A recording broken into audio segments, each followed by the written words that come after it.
This is a normal strip.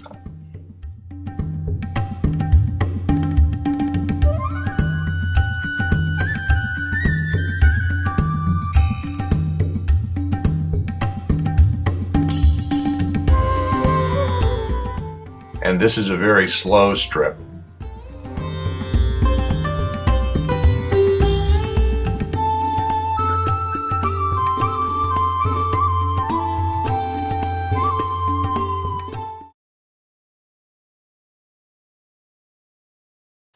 Okay, this is going to be my first try at a fly tying video. We're going to be tying a black pearl, which is a tarpon fly, using FlyLipped and foam.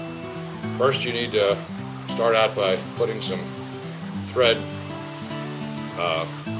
base over the hook, especially where the fly lip is going to go, and that allows the fly lip to get a good purchase. Fly lips are little plastic lips that look like a Rapala lip on some of the different kinds of baits that you'll see out there. And it's just a matter of getting it lined up on there and rolling the thread around it, and take the thread up along the edge or the front end of it as far as you can almost go to get a good base and support for the lip itself. And that should pretty well do it. Now, what I usually like to do is I like to make sure this is lined up perfectly with the hook, and because sometimes it can throw you off a little bit, but you see what I mean. You're going to want it to go, straight up and down along the axis of the hook, and that's, otherwise your fly is not going to track properly.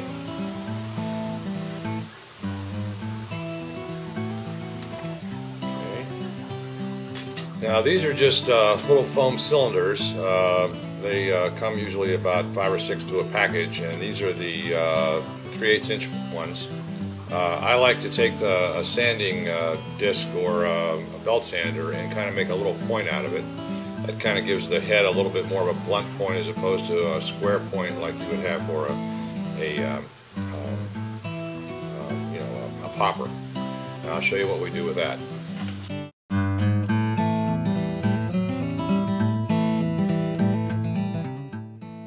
Cut a slit in the bottom of the foam about halfway through, about a ½ inch from the point.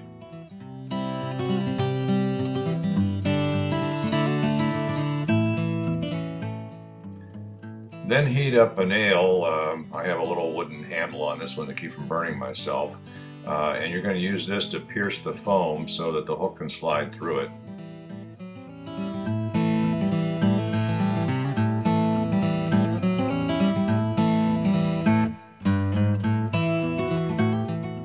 Pierce the foam in the center of the point that was sanded earlier and slide it through until you feel it slide out through the slit.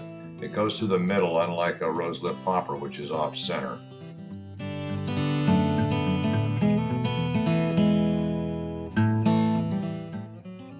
Now it's time to put the hook through the hole that you just created and out through the slit, and then I like to slide it up first to make sure it's going to fit over the fly lip as we show it here, and then you can put it back in the vise and just double check it like I am here, and then eventually we'll put some super glue on it and glue it in place as you'll see following.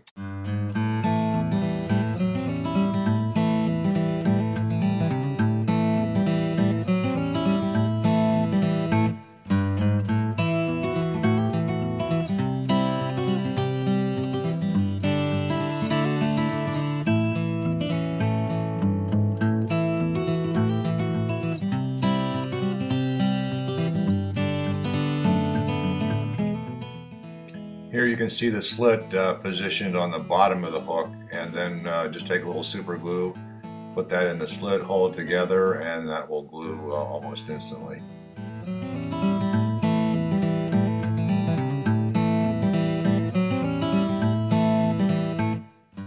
This is how I add the chamois tail. I put some monofilament on it first, which I'm going to demonstrate a little bit later in this video. You put your thread back on again, and then just take the mono as I have it here, and you can position the chamois so that it comes off the back of the hook, and make sure that it comes off in the proper fashion.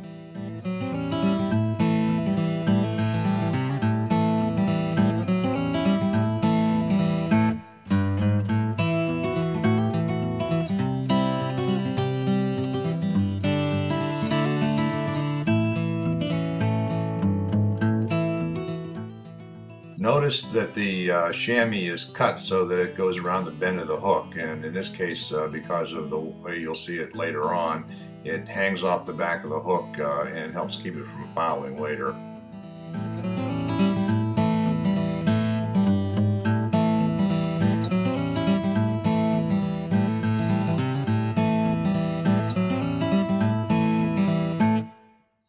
Greg cuts two pieces at the hook end. You can see the two pieces, and then glues it with super glue.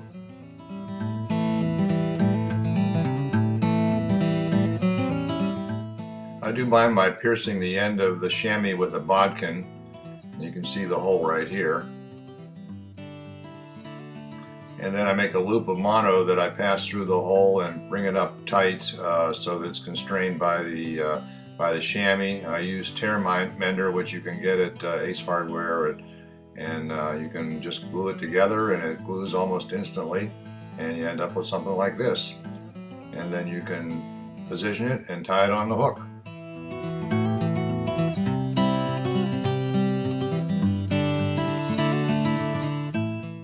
I like to put a little bit of flash on there. I only use maybe 4 to 7 or 8 strands on either side of the chamois, just to kind of give it a little bit more flash in the water.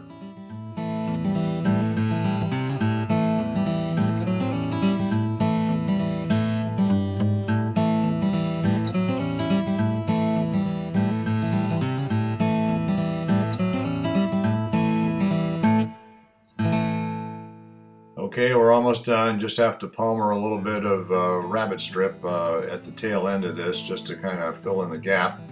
And don't use too much, but enough to kind of give it a little bit of a body. I like to put a little bit of super glue on before I palmer the rabbit strip. And of course you can use any color you like. Purple and black is always a big color for tarpon.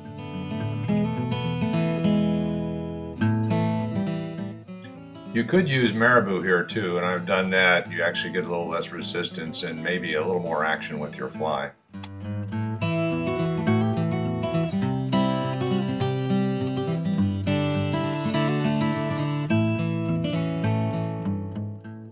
I like to cut my rabbit strip with a razor blade. I think it gives you a cleaner edge and doesn't cut away some of the hair from the body of the skin.